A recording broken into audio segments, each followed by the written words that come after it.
오늘 은혜 받으실 하나님의 말씀은 사도행전 10장 44절에서 48절 말씀입니다. 다 같이 합독하시겠습니다. 베드로가 이 말을 할 때에 성령이 말씀 듣는 모든 사람에게 내려오시니 베드로와 함께 온 할례 받은 신자들이 이방인들에게도 성령 부어 주심으로 말미암아 놀라니 이는 방언을 말하며 하나님 높임을 들음이러라. 이에 베드로가 이르되 이 사람들이 우리와 같이 성령을 받았으니 누가 능히 물로 침례 베품을 금하리요 하고 명하여 예수 그리스도의 이름으로 침례를 베풀라 하니라. 그들이 베드로에게 며칠 더 머물기를 청하니라. 믿습니다. 오늘은 사도행전 이제 10장과 11장을 통해서 구약의 경륜에서 신학의 경륜으로 전환, 이러한 제목으로 한번 말씀을 한번 나누겠습니다. 이제 9장과 10장에 대한 주된 내용 중에 하나는 이제 베드로의 사역이 확산되는 그런 이야기를 성령께서 여기에 기록을 합니다. 지난 시간에 말씀을 드렸죠.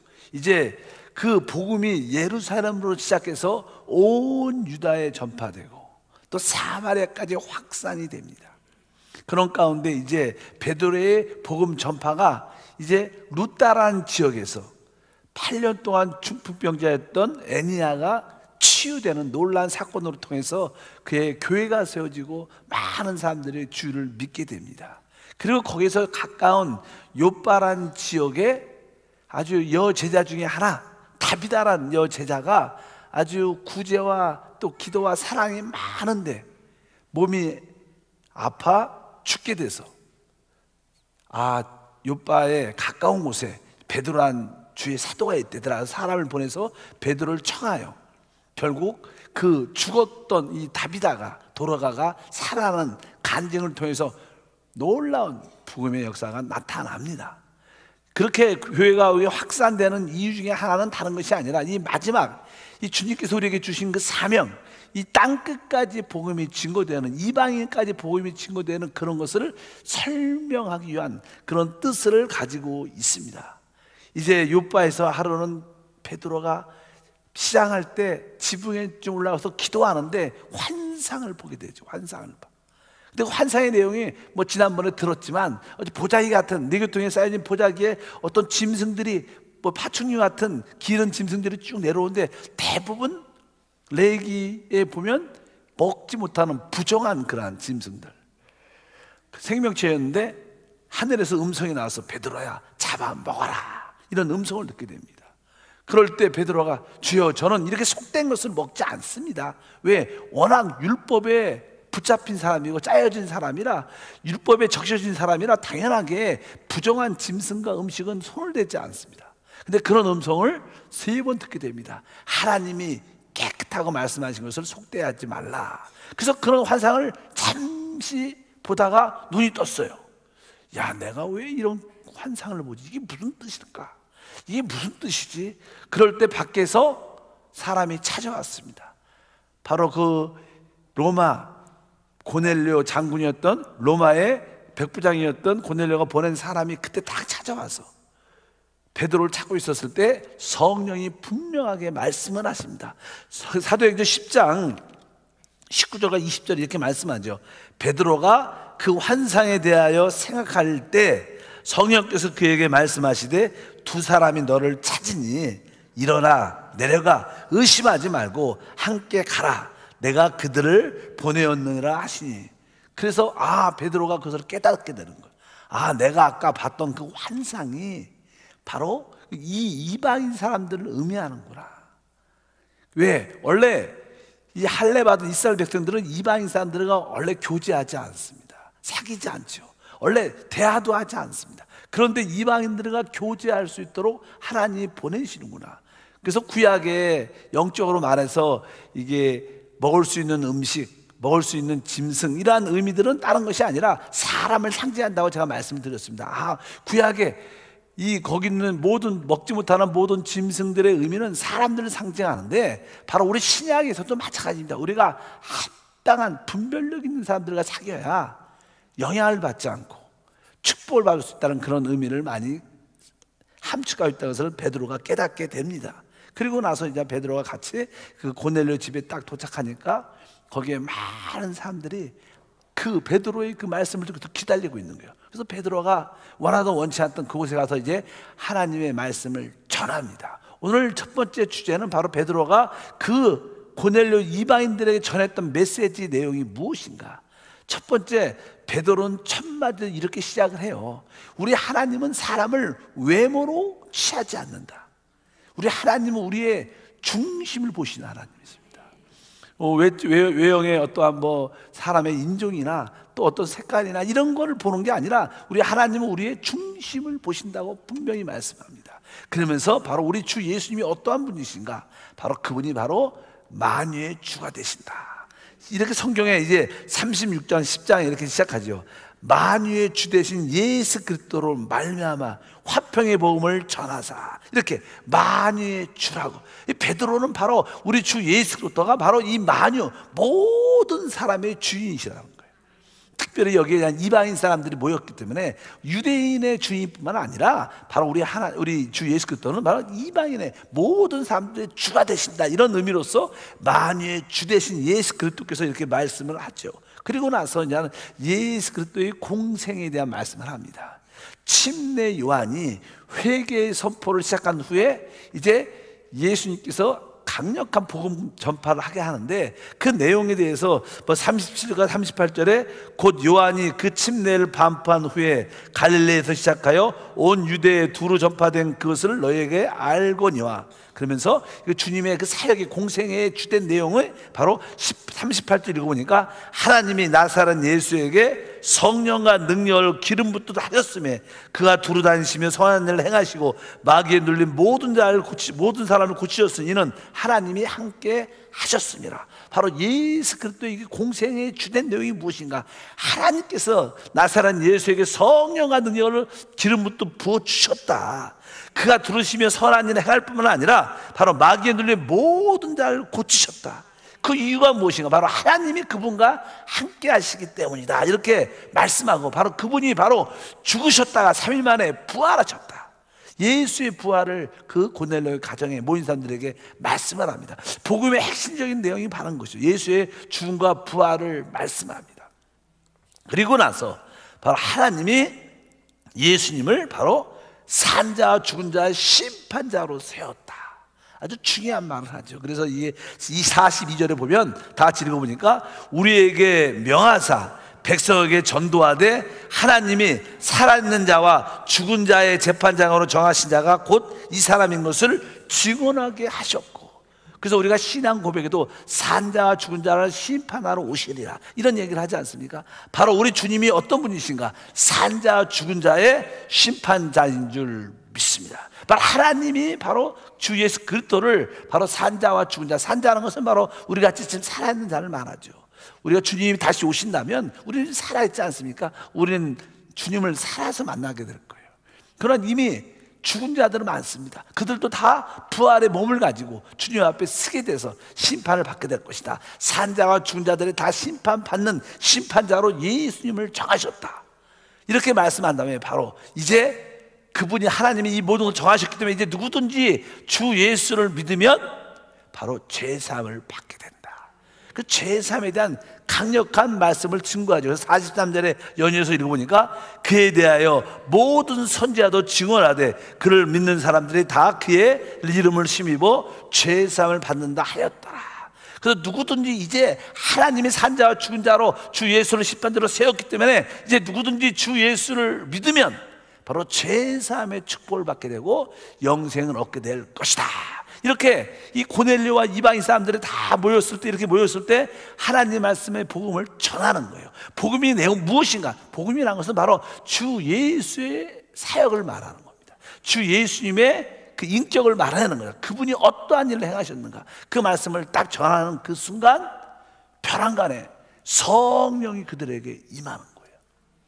그러더니 방언도 하고 하나님을 찬양도 하는 그런 놀라운 일이 일어난 거예요. 뭐 안수를 해준 게 그런 게 아닙니다. 그냥 하나님 말씀만 복음을 전파하는데 고넬료 가정에 성령이 임하는 역사가 함께합니다. 44절부터 48절 오늘 본문 말씀 읽었죠. 아까 다시 한번 읽어보니까 베드로가 이 말을 할 때 성령이 말씀 듣는 모든 사람에게 내려오시니 베드로와 함께 온 할례받은 신자들이 이방인에게 성령의 부어주심을 말미암아 놀라니 이는 방언을 말하며 하나님의 높임을 들음이라. 이에 베드로가 이르되 이 사람들이 우리와 같이 성령을 받았으니 누가 능히 물로 침례 베품을 금하려 하고 명하여 예수 그리스도의 이름으로 침례를 베풀라 하니라.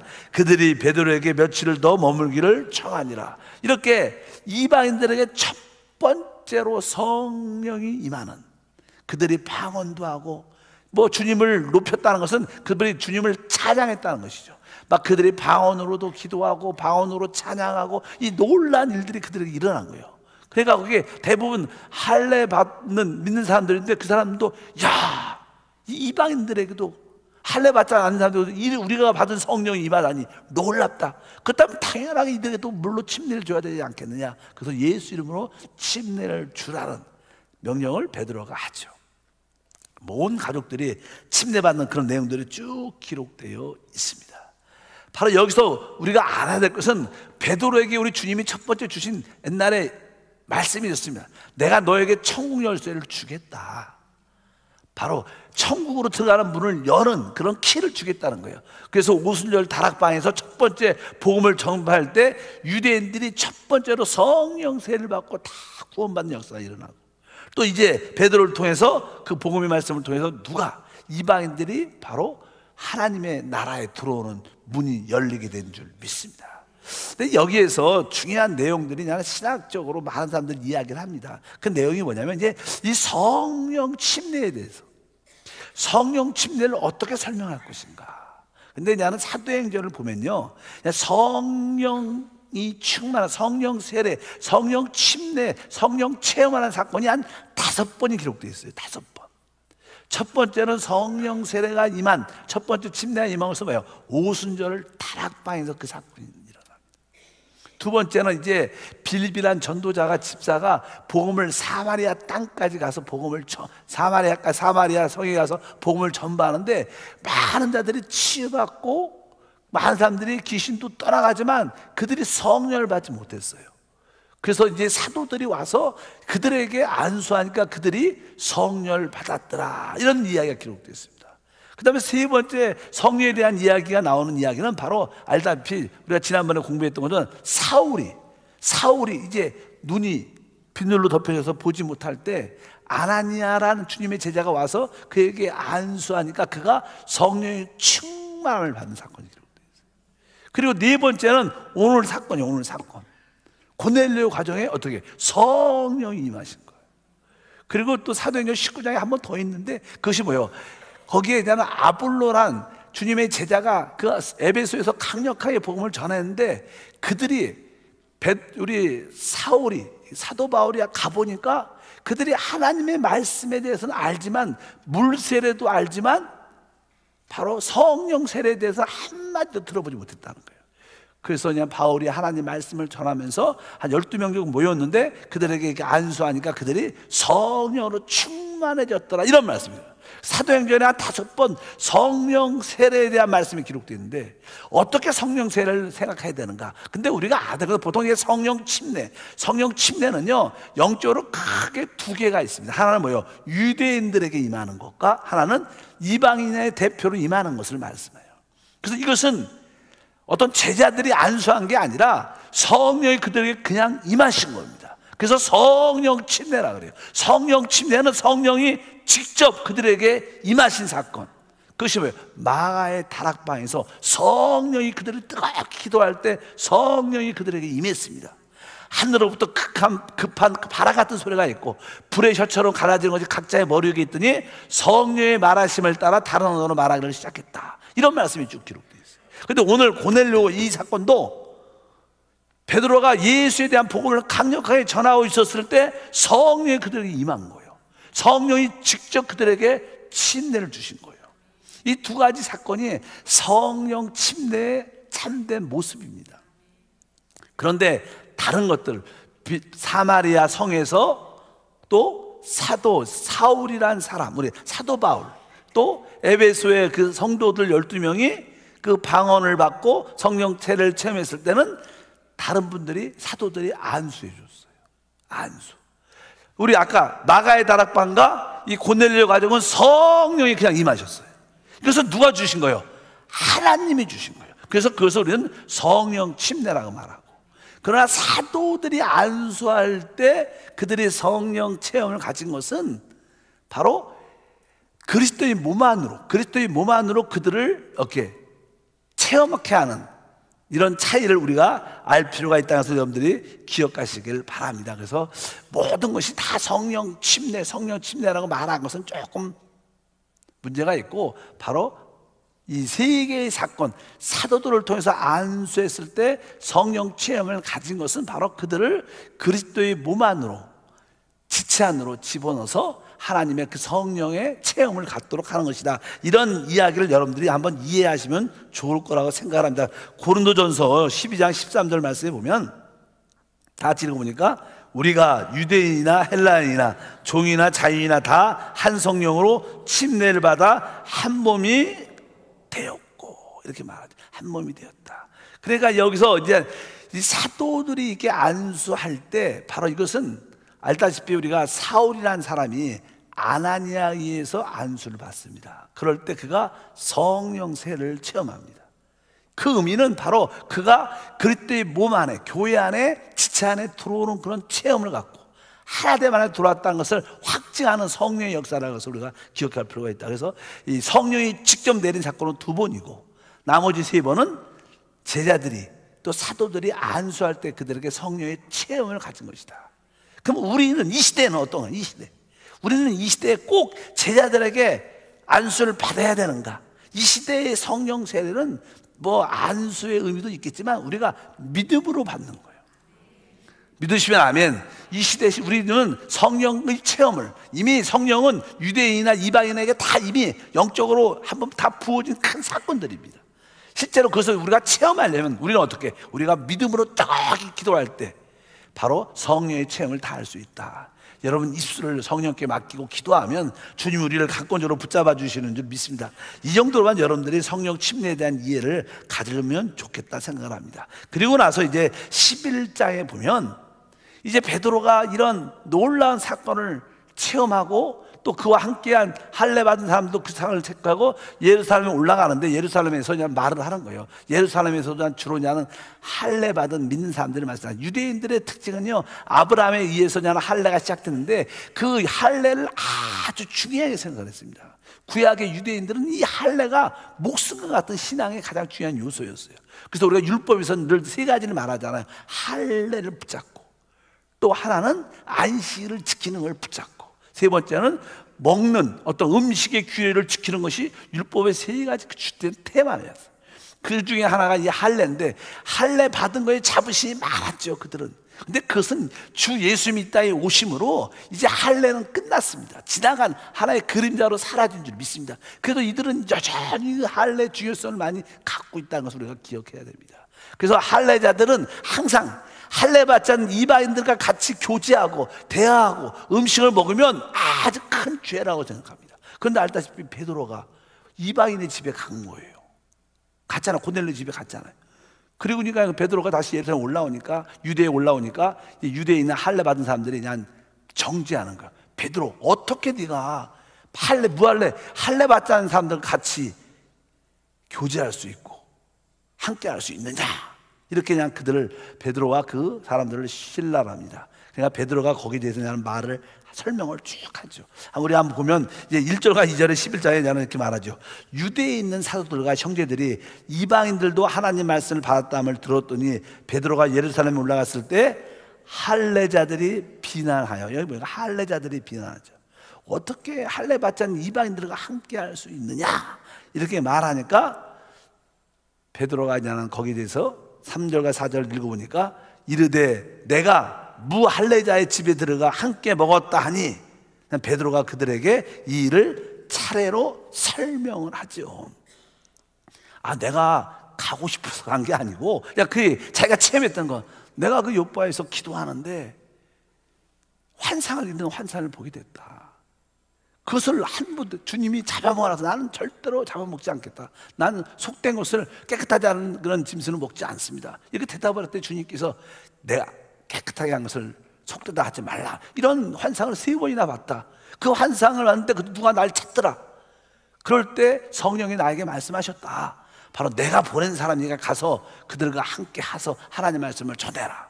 그래서 나도 그냥 그 성령께 순종해서 따라가서 그냥 단순히 예수 그리스도의 복음을 전했는데 성령이 그냥 저절로 온 거다, 임한 거다. 내가 무슨 잘못이 있냐, 이렇게 그냥 대답을 한 거예요. 그리고 나서 우리가 똑같이 받은 그 성령이 그들에게도 임하였더라. 그러니까 그 할례자들이, 비단하다 할례자들이 베드로의 그 설명을 듣고 나니까 할 말이 없는 거예요. 그러니까 이제는 성경에 쭉 말씀, 그러니까 17절에 보면 그런 표현이 17절에 보니까 써있죠. 그런즉 하나님이 우리가 주 예수 그리스도를 믿을 때 주신 것과 같은 선물을 그들에도 주셨으니 내가 누구이기에 하나님을 능히 맡겠느냐 하더라. 바로 하나님께서 주 예수의 복음을 들었을 때 성령을 선물로 그들에게 동일하게 주셨는데 내가 어떻게 그것을 이래라 저래라 할 수 있느냐, 이렇게 말을 합니다. 그러니까 그 할례자들이 베드로의 설명을 들어보니까 참 뭐라고 할 말이 없는 거예요. 왜? 하나님이 주셨다는데. 근데 별로 기분은 안 좋아, 이런 느낌이에요.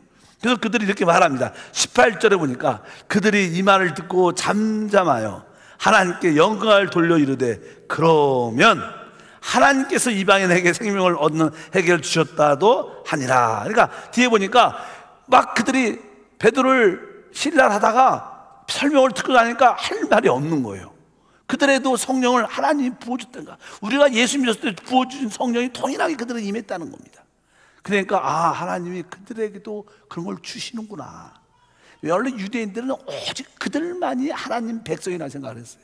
그들만이 축복받은 백성이라고 생각했더니 이방인들에게 결국 그런 일이 일어날 수 있다고 생각하는데 실제로 하나님이 성령을 그들에게도 부어주셨으니까. 그러니까 뒤에 보니까 그러면 하나님께서 이방인에게 생명을 얻는 회개를 주셨다 아니라, 그러니까 그러면이라고 써요. 그러면이니까 뭐 썩 좋지 않으니까 할 수 없지, 뭐 그러면 어떻게 하겠어, 하나님 주셨다는데 그것을 인정할 수밖에 없는 그런 마음을 갖고 받아들이는 그런 모습을 갖게 됩니다. 이러면서 이제 이방인들에게 복음이, 이방인에게도 복음이 증거되고 하나님 교회가 확산되어 나가는 그런 과정을 설명을 쭉 하게 되죠. 여기서 우리가 알아야 될 것이 무엇이냐면 이제 시대적인 전환이 있다는 거예요. 원래 구약의 경륜이 있고 이제 주 예수로 말미암아 성령의 부어줌 말미암아 신약의 새로운 경륜이 시작됩니다. 우리의 신앙도요, 잠깐만 옛날의 구습을 따라 하나님을 섬기면 안 된다는 거예요. 이제 여러분들이 성령을 따라 새로운 변화를 가질 필요가 있다는 거예요. 그래서 여기에 보면 구약의 경륜이 끝나고 이제 신약의 새로운 경륜 역사로 시작할 때 우리는 거기에 순종해서 성령으로 충만한 우리 모두가 되어야 될 줄 믿습니다. 구약은 하나의 또 그림자니까. 그러나 예수님이 이 땅에 오심으로 죽음과 부활을 통해서 성령을 부어줌으로 성령을 진리의 영, 실제의 영이라고 말하기 때문에 이제 그림자에서 참된 실제의 복음이 주어졌다는 거예요. 진짜가 왔다는 거예요. 구약의 모든 사건은 다 뭐예요? 그림자입니다.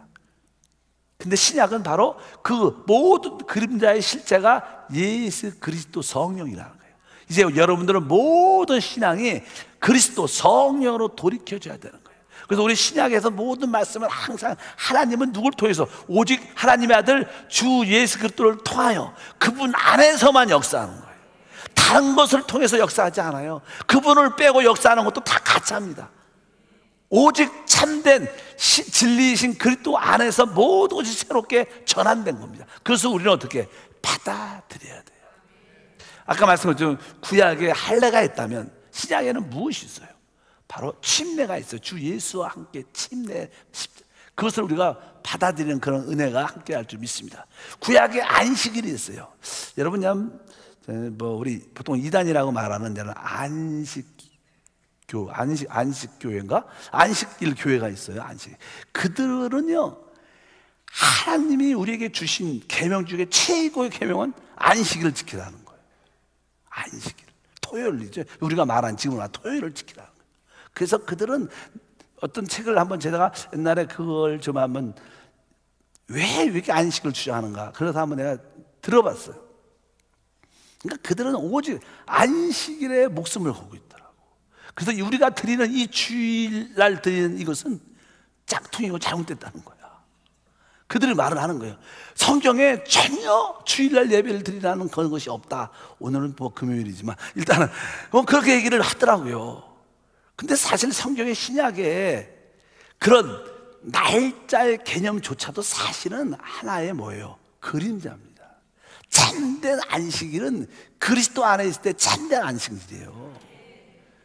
믿으시면 우리 날짜를 지키는 게 아니라 그들은 여전히 구약을 붙잡고 있습니다. 그리고 항상 우리 주님께서 부활하신 날은 주일인데 항상 주님이 사도들에게 제자들에게 나타날 때 항상 주의 첫날에 나타나셨어요. 그래서 우리가 그것을 기념하고 그것을 붙잡고 하나님께 예배하는 것이지 꼭 안식일 구약적인 그런 관념을 갖는 것은 아니다. 이 하나님한테는 월요일부터 주일까지 다 같아요.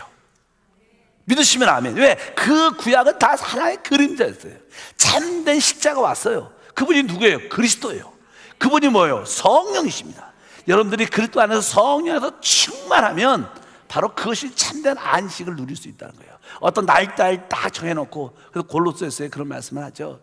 날짜, 절기 그런 걸 따지는, 편론하지 말라. 그 어린아이 같은 이야기 하지 말라. 그래도 제가 들어보니까 그 교회는 되게 안식일 되게 목숨 걸고 하더라고요. 그리고 조금 이상한 목사님은 666이 주일을 지키는 것을 666이라고 설명을 막 하더라고요. 그래서 이분 되게 이상하다 생각해 본 적이 있는데, 일단 어쩌든지 여러분들이 이 그림자에서 참된 실제 안으로 돌이켜야 돼요. 시대적인 전환, 믿음의 전환이 여러분 가운데 있어야 될 줄 믿습니다. 우리가 율법에서 이제 복음으로 옮겨져야 돼요. 바로 그래서 참된 신앙에서 참된 복음은 바로 예수 그리스도, 바로 그분이 성령이시고 우리가 영 안에서 주님을 섬기는 것이 참된 신앙의 모습인 줄 믿습니다. 그런데 하나님이 이제 이런 새로운 전환을 갖는 그런 과도기 가운데 있죠. 근데 이제 이런 전환이 약한 겁니다. 왜? 구약의 사도들이 너무나 이 율법에 꼭 붙잡혀 있기 때문에, 율법에 적셔 있기 때문에 구약적인 사고방식이 되게 많은 겁니다. 그래서 그것을 고쳐줘야 되는데, 아까 베드로 같은 경우에도 바로 하늘에서 보자기가 내려와서 속된 그런 짐승들, 파충류들도 땅에 기는 짐승을 보고 주님께서 잡아 먹으라 그러니까 하나님이 성령이 말씀하는데 나는 먹지 않겠습니다. 하나님이 말하는데도 순종 안 해요. 그러니까 3번이나 그런 환상을 보는 거예요. 워낙 그 체질이 구약의 체질에 꽉 적셔져 있으니까 신약으로 바뀌는 게 쉽지 않은 거예요. 여러분 신앙생활도 마찬가지입니다. 여러분의 과거에 어떤 신앙생활을 하든 다시 한번 성령 안에서 새로운 시대를 가져야 돼요. 우리는 지금 뭐예요? 순복음 신앙, 오순절 신앙이 아주 익숙해져 있어요. 우리 조영기 목사님이 처음 성령 충만과 또 통성 기도 여러 가지 복음의 말씀을 전할 때 많은 다른 교단에서는요, 왜 기도를 그렇게 뜨겁게 소리내서 기도하고 왜 성령 하느냐, 예수 믿는 님이 다 성령 받는데 왜 성령 충만을 받으라고 또 그러냐, 자꾸만 그런 이단적인 시비로 자꾸만 걸고 넘어졌어요. 여러분, 새로운 전환의 역사를 우리가 가져야 성장할 수 있고 축복받을 수 있는 줄 믿습니다. 여러분들도 옛 구습의 신앙의 모습은 떨쳐버리고 참된 신앙으로 돌아와야 된다. 바로 그것이 저는 여러분에게 말씀하고 싶은 것은 바로 우리의 참된 신앙은 살아있는 하나님의 아들 그리스도고 그분이 말씀이고 그분이 성령이기 때문에 여러분들이 나에게 거듭난 영이 있구나, 영에 대한 인식을 확실히 가져야 돼요. 문자적으로 종교적으로 하나님을 섬기는 것이 아니라 나의 거듭난 영 안에 성령이 계시구나, 내가 영 안에 있을 때 그 하나님의 성령을 마음껏 누리고 체험할 수 있구나, 그런 참된 신앙으로 여러분들이 뜨겁게 신앙생활을 해야지 하나님이 기뻐할 줄 믿습니다. 그래서 여러분들은 이 그림자에서 참된 실제로 돌아와야 된다. 근데 베드로 같은 경우에도 그렇게 잘 못했어요. 그냥 여전히 복음을 받아들였지만 여전히 구약의 유대교에 사로잡힌 그런 모습도. 그러니까 베드로는 오늘 말씀해 보니까 바로 그 유대 종교에서 적셔진 그런 사고방식이 많이 남아있는 거예요. 그래서 이것을 저는 변명 비슷하게 아까 할례자들이 막 이렇게 말하니까 두려워서 내가 하고 싶은 게 아니라 나 혼자 간 것도 아니고 나 6명 같이 할례 받은 사람 같이 갔다. 여기 증인도 다 있다. 나 혼자 한 거 아니다. 이렇게 자꾸만 이렇게 변명하는 그런 모습을 보여줍니다.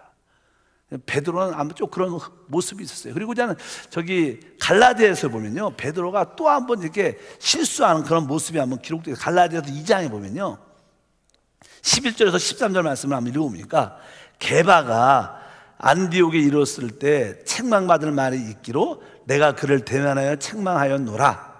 야고보에게서 온 어떤 사람들이 이르기 전에 게바가 이방인들과 함께 먹다가 그들이 오매 그가 할례자들을 두려워하여 떠나 물러가매 남은 유대인들도 그와 같이 외식함으로 바나바도 그들의 외식에 유혹되었더라. 이게 무슨 뜻이냐면요, 베드로가 이제는 안디옥 교회가 이제는 되게 이제는 지금으로 말하면 이렇게 중심적인 교회가 돼서 그 세계 선교를 감당하는 좋은 교회였습니다. 베드로가 그 안디옥 교회에 갔으니까 거기에 다 대부분 이방인 사람들이죠. 다 구원받은 사람들이에요. 그래서 그들과 함께 복음을 말하고 예수를 전하고 기도하고 또 교제하고 같이 음식을 먹고 하는데, 예루살렘에서 그 당시 예수를 최고의 지도자가 야고보였는데, 야고보 사도가 이게 이제 사람을 보냈어요. 근데 대부분 예루살렘은 다 할례 받은 유대인들로, 정통 유대인들로 짝좀 믿는 사람들이니까 그들은 예수도 믿지만 유대교회도 열심히 있는 사람이에요. 섞여 있는 사람들, 혼합된, 신앙이 혼합된 사람들.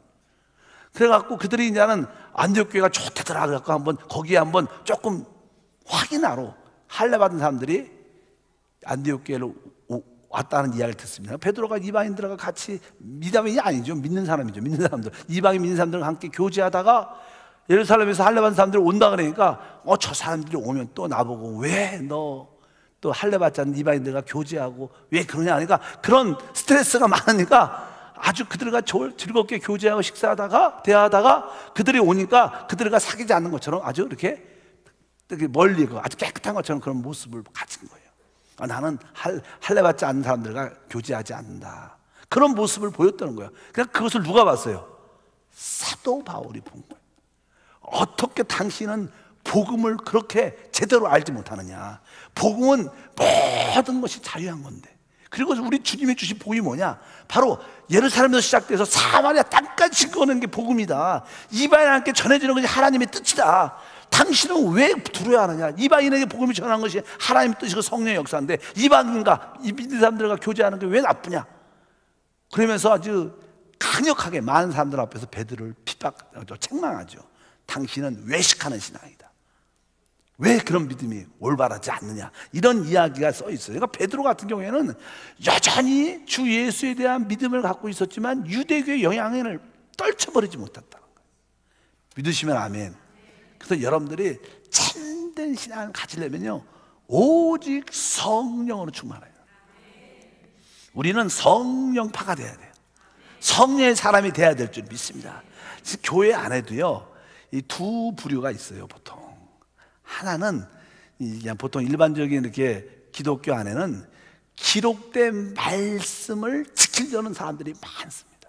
여러분들도 구원받기 전에 다 그랬을 거예요. 구원받은 후에도 신앙하면 하나님 말씀대로 살아야지, 하나님 말씀을 지켜야지, 늘 이렇게 율법, 기록된 말씀을 지키려는 그런 열정과 뜨거움이 많이 있었어요. 근데 그게 다 맞는다고 생각을 다 하죠. 그러나 또 하나의 깊은 흐름은, 진짜 말씀은 살아있는 말씀, 그리스도다. 그 살아있는 말씀이 누구냐? 성령이시다. 그래서 우리는 성령을 따라 사는 것이 답이다. 우리는 문자적인 말씀을 지키는 게 아니라 우리는 살아있는 성령의 말씀을 지키는 게 진짜다. 그래서 요한일서에 보면 우리 안에 뭐예요? 너희 안에 기름 부음이 거한다고 말해요. 그 기름 부음이 성령의 역사하고 말씀하심이죠. 이것이 진짜라는 거예요. 근데 아직까지도 많은 사람들이 그냥 문자를 내가 지키고 읽고 이 말씀을 꼭 지켜야지, 이런 의식이 많다는 거예요. 여러분들 거기서도 조금 벗어나야 된다는 거예요. 참된 말씀은 그리스도구나, 성령이구나. 나의 신앙생활은 내가 기도로 충만해서 성령으로 충만한다. 설사 기록된 이 말씀도 아멘 아멘 하면서 성령으로 변화시킨 다음에 내 것이 돼야 되는 거예요. 그래서 이 기록된 말씀을 가지고 기도하지 않고 읽으면 다 기록된 말씀이에요. 그래서 결국 우리에게 영적으로 사망을 갖고 온다는 거예요. 기록된 이 말씀을 여러분 읽을 때도 아멘하고 기도하면서 읽어서 이 말씀이 살아있는 말씀이 될 수 있도록 기도하면서 꼭 읽으셔야 돼요. 하나님 말씀을 가지고 기도할 때마다 성령의 역사가 우리 가운데 체험될 줄 믿습니다. 그래서 이런 변화의 역사에 대해서 우리가 확실해야 된다. 베드로는 그것이 혼합된 모습이 많이 있었어요. 그냥 성경을 보면 그래요. 그래서 나는 베드로의 사역이 끝나고 나서 사도 바울 사역이 쭉 이방인들에게 확산되는, 그래서 아주 복음의 실제는 누구냐? 바로 사도 바울이 복음의 실제를 강력하게 만들어냅니다. 그래서 이제 나중에 보면요, 어떤 사건이 또 한번 기록되냐면, 이제 사도 바울 같은 사람이 1차, 2차 선교여행을 통해서 교회를 많이 세워요. 그런데 예루살렘에서 나름대로 하나님 말씀을 안다는 교사들이 내려와서 사도 바울이 세운 교회에 와서 자꾸만 이상한 가르침을 주는 거예요. 어떤 가르침이냐? 그래, 예수 믿고 구원을 받아야 된다. 그러나 우리에게 또 필요한 거 있는데, 바로 우리는 율법도 지켜야 되고 할례도 받아야 돼. 이런 얘기를 자꾸 와서 가르치는 거예요. 그러니까 교회가 처음에 사도 바울을 통해서 은혜를 많이 받다가 사도 바울이 또 다른 데로 막 가면 그 예루살렘에서 교사들이 내려와 갖고 바로 율법도 지켜야 된다. 우리가 예수도 믿다, 율법도 지키자. 그렇게 자꾸만 섞이는 그런 과정이 많이 있어요. 그러니까 성도들이 계속 혼돈 가운데 있는 거예요. 율법을 지켜야 되는 건지, 복음을 받아야 되는지, 믿음이 약한 사람들은 혼돈 가운데 있어요. 그래서 나중에 사도 바울이 마지막에 이 근본적인 문제를 해결하기 위해서 예루살렘으로 이렇게 올라갑니다. 근데 사도 바울이 얼마나 강한 사람입니까? 하나님이 직접 훈련시켰고 복음으로 무장시킨 사람인데, 근데 사도 바울조차도 예루살렘에 딱 올라가 보니까 그 분위기가 그렇지가 않은 거야. 거기에 유대교에 열심히 믿는 사람이 많다, 수많이 있다는 거야. 그러니까 그 예루살렘 교회가 참된 복음의 실제보다는 유대교와 섞여서 하나님을 믿는 모습이 많은 거예요. 사도 바울이 올라가서 왜 자꾸만 이상한 사람들을 보내서 복음의 본질을 흐트러뜨리냐, 이러면 안 된다. 그러니까 거기에 최고의 지도자였던 야고보가 말을 합니다. 여기에 유대교에 열심히 믿는 사람들이 수만 명이 있다. 이 수많은 사람들의 그 눈빛을 어떻게 감당하려고 그러냐? 너도 여기서 와서 조금 율법을 지키는 것처럼 이렇게 모습만 보여주면 좋게 돌아갈 수 있다. 이 쉬운 말로 그렇게 하는 거야. 좀 타협하는 거야. 타협을 하라. 그러니까 사도 바울이 그 문제를 해결을 갖다가 그 분위기에, 유대교의 분위기에 눌려갖고 타협을 합니다. 야, 얼마나 이게 무서운 사건이에요. 타협을 해요. 결국 나중에 하나님이 그 사도 바울이 나시린 서원을 합니다. 나시린, 구약적인 서원, 하나님께 헌신하는 그런 서원, 나시를 서원할 때 마지막 날에 제사장한테 이 제물을 드리는, 그런 예물을 드리고 축복받는 그런 사건이 있는데, 그런 일을 행할 때 하나님이 사건을 일으켜서 그를 거기서 빼와요. 그리고 로마로 끌려가게 만들죠. 그래서 이 복음이 혼합되는 모습 가운데 있는 거예요. 그래서 결국 시대적인 전환을 제대로 못하게 되죠. 그러니까 복음의 순수성을 잃어버릴 수밖에 없는, 영적으로 그런 거예요. 그래서 결국 우리 하나님이 유대교를 끝내십니다. 그래서 주 80년에 로마 티스 장군이 유대교, 이스라엘을 완전히, 성전도 싹 부숴버리고 완전히 깨트려 버립니다. 만약에 예루살렘이 이스라엘에 남아있고 예루살렘 성전이 남아있다면 우리가 지금 믿는 순수한 복음은 남아있지 않은 거예요. 다 혼합된, 짝퉁된, 섞인 복음을 갖고 있어요. 그러나 유대교가 어떻게 해요? 결국 예루살렘 성전이 파괴됐죠. 2000년 동안 나라가 없어져요. 그래서 나름대로 자기 유대교를 지키는 사람도 지금 남아있지만, 그 대신 뭐예요? 복음의 순수성을 지킬 수 있는 길이 열린 거예요. 그래서 종종 그러죠. 왜 이스라엘이 왜 이렇게 멸망하고 2000년 만에 다시 회복되는가? 여러 가지 이유가 많겠지만, 하나님이 로마를 통해서 이스라엘을 멸망시킨 이유 중에 하나는 다른 것이 아니라 복음의 순수성을 지키기 위해서. 그래서 우리가 시대적인 전환을 우리가 받을 수 있어야 돼요. 여러분, 신앙도 하나님이 원하는 성령의 역사 안에, 그리스도의 역사 안에 들어와야 돼요. 아직도 요즘은 안 그러지만, 요즘에는 나는 장로교도, 많은 교회도, 캐톨릭도 성령을 사모하고 성령을 인격적으로 성령 충만함을 하는 교회들이 많습니다. 그러나 한 50년 전만 해도요, 성령에 대한 이야기를 거의 안 했어요. 지금 다 어떤 교회도 성령 충만, 성령으로 항상 그런 말씀을 많이 하죠. 이 시대의 모든 참된 실제는 그리스도 성령이셔요. 그런 새로운 시대적인 전환을 우리가 여러분들이 받아들여야 돼요. 근데 여러분들이 최고의 신앙을 갖고 있는 거예요. 최고의 복을 가지고 있는 거예요. 여러분들이 항상 그리스도의 신 성령으로 충만해야 됩니다. 바로 그분을 여러분 안에 영접했기 때문에 그분의 기름 부음을 따라 사는 순수한 믿음의 역사가 함께할 줄 믿습니다. 우리에게 성령과 그리스도가 실제가 없다면 다 종교입니다. 여전히 수많은 사람들이 다 종교적인 생활을 다 갖고 하죠. 그저 그가 믿는 것처럼 사단은 항상 우리는 그냥 종교적인 교회만 와서 그냥 참석했다가 그냥 가면 되는 그런 사람은 우리를 영적으로 타락시켰죠. 모든 교회들이 다 지금 그렇게 죽어가고 있습니다. 그러나 살아있는 교회는 그렇지 않다는 거예요. 시대적인 전환이 있기를 축복합니다. 너무 종교적인 교회가 세면요, 하나님은 그 교회를 닫게 만들어집니다. 바로 아까 말씀드린 것처럼 그 구약의 경륜에서 신약으로 바뀌는 사건, 거기에 베드로도 잘 변화되지 못했어요. 베드로도 자꾸만 유대교의 눈치를 보고 그들의 할례자의 눈치를 보고 그들을 바라보는 그런 섞이는 그런 모습이 많이 있었어요. 그래서 우리가 다시 한번 사도행전을 통해서 근본적인 복음의 실제가 무엇인가를 깨달을 필요는 있다. 그래서 여러분들이 참된 신앙의 실제는 바로 주 예수 그리스도십니다. 그분 안에서 또 그분은 죽음과 부활을 통하여 성령, 보혜사 성령 우리와 함께 하시는 분입니다. 그래서 여러분들이 그리스도와 성령으로 충만해야 돼요. 그래서 갈라디아서에 보면 처음에 이 바울이 고백하죠. 난 오직 십자가에 못 박히신 그리스도 외에는 다른 것을 알지 않는다. 그래서 처음에는 바울은 항상 그리스도에 대한 말씀을 쭉 합니다. 그리고 나서 그 다음에는 성령을 이야기해요. 우리를 위해서 죽으신 분이 누구세요? 바로 그리스도십니다. 근데 우리가 믿을 때 우리에게 오시는 분은 누구신가? 성령이라는 거예요. 사실 그리스도와 성령은 같은 분이십니다. 다만 그리스도는 육신 안에 계신 보혜사고 성령은 보이지 않는 영의 보혜사예요. 바로 똑같은 분이십니다. 그분이 바로 우리의 모든 신앙의 중심이시는 거예요.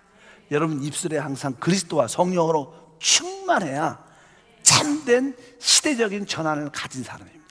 아직 그런 믿음이 아직도 없다면 여전히 종교적이고 여전히 자기 인본주의인 그런 신앙으로 하나님을 섬길 수 있다는 것을 다시 한번 깨달아야 됩니다. 아까 말씀드린 것도 결국 하나님께서 유대인들이 유대 종교가 이스라엘이 바로 순수한 복음에 방해가 됐기 때문에 결국 이스라엘이 멸망한다고 영적으로 해석을 하는 것이 올바른 것을 분명히 알아야 됩니다. 여러분들도 순수한 복음으로 돌이키는 참된 신앙이 되길 주의 이름으로 축복합니다. 그러면 여러분 진짜로 여러분들은 시대적인 영적인 전환을 하는가? 구약에 붙잡히지 않고 신약의 참된 복음을 붙잡는 믿음의 일꾼이 돼야 될 것이다. 그래서 여러분들이 그런 찬양, 그런 기도를 많이 하시면 우리에게 놀라운 축복과 은혜가 함께할 줄 믿습니다. 그래서 여러분들이 복음을 확실히 안다면 흔들리지 마세요. 남이 아무리 뭐라 그래도 흔들리지 말고. 저는 개인적으로 이건 좀 다르죠. 다른 건 다른 내용인데 제가 전에도 그런 얘기 한번 드렸어요. 우리 여의도 순복음교회의 특징 중에 하나는요, 이 통성 기도가 있어요. 그래서 이 통성 기도를 보통 교회 처음 온 사람들은 대부분 안 좋아합니다. 알다시피 여러분들 하나님 말씀 듣다가 찬양 뜨겁게 하다가 다 같이 주여 삼창하고 기도합시다. 그러면 쥐 막 방언들을 랄랄랄라 막 하면 처음 온 사람들을 보면 대부분 뭐라 그래요? 좀 이상하다. 이 교회가 조금 문제가 있는 것 같아. 그래서 사람들이 두려워하고 별로 안 좋아해요. 그래갖고 그것 때문에 안 오는 성도도 많아요. 그래서 많은 그런 목사들 갈등이 있죠.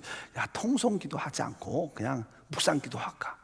왜? 그러면 새로운 사람들이 묵상기도하면 시험이 안 들지. 더 우아한 것 같아. 조용히 반주하면서 하나님 감사. 그래 기도가 아주 근데 대부분 졸죠. 대부분 그냥 기도가 깊어지면 이제 묵상기도가 또 돼요. 여러분 통성으로 충만해갖고 나중에 묵상기도를 하면 참 좋은데 처음부터 주여 감사합니다. 딴 생각만 나, 딴 생각만. 그게 좋은 기도 아니야.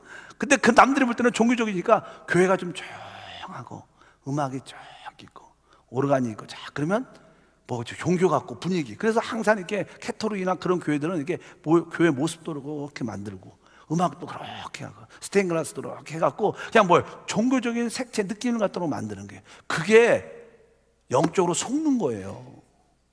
참된 교회는 우리 영이 해방되는 거예요. 이게 진짜인 걸 믿으셔야 돼요. 여러분들이 가장 기쁜 곳이 활짝 열릴 때 거기서 생명이 흘러나오는 거예요. 거기에 치유와 축복이 있어요. 여러분들이 교회에서 많은 어떤 찬양을 크게 해야 됩니까? 작게 해야 됩니까? 뭐 여러 가지 기도를 크게 작게 뭐 여러 가지 다양한 이야기 질문도 많지만 여러분들이 기쁜 곳이 해방될 수 있으면 하세요. 여러분들이 묵상해갖고 영이 해방되면 묵상하세요.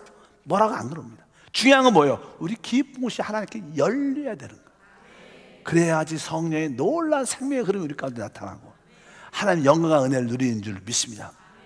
여러분들이 뭐 크게 기도해서 마음이 열리면 통성 기도하시면 되고, 찬양으로 열리면 찬양을 뜨겁게 하시면 되고, 무릎 꿇고 기도해서 영이 열리면 무릎 꿇고 하세요.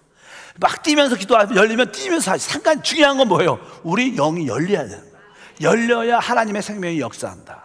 참된 예배는 바로 우리 영 안에서 예배하는 거예요. 하나님은 참으로 예배하는 자를 찾고 있다. 바로 하나님은 여기시니 예배하는 자는 영과 진리 안에서, 항상 말하자면 영 안에서 깊은 곳에서 여러분이 열려야 되고, 진리는 뭐예요? 실제라는 뜻이에요. 진리. 그리스도 안에서, 영 안에서 드려져야 참된 예배가 될 수 있다. 그것을 여러분들이 모두 해방하기를 주님은 축복합니다.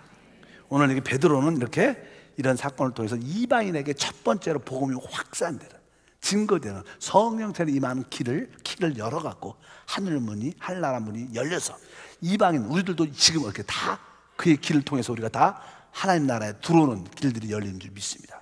이래서 이 베드로는 바로 유대인을 구원으로 또 이방인들을 천국의 문으로 여는 최고의 하나님의 종이었던 것을 우리가 기억해야 된다. 기도하겠습니다. 하나님 아버지 감사합니다. 오늘 말씀을 통해서 다시 한번 드디어 하나님의 복음의 약속대로 복음이 예루살렘에서, 이제 유대에서 사마리아를 넘어 드디어 땅끝 이방까지 복음이 확산되는 가정 가운데 드디어 이방인들의 복음되는 첫 열쇠를 베드로의 메시지를 통해서, 복음을 통해서 하나님의 성령이 그들에게 임하신 것을 봅니다. 그 축복이 지금 우리까지 전해짐을 감사합니다. 이 성령의 역사가 끊임없이 우리를 통해서도 더 확산될 수 있도록 복을 내려 주시옵소서. 참된 복음에 대한 시대적인 전환을 다시 한번 깨닫고, 구약적인 관점에서 참된 신약으로, 그림자에서 참된 실제로, 율법에서 복음으로, 육신에서 영으로 돌이키는 신앙을 갖도록 축복해 주옵소서. 주 예수 이름으로 기도함나이다.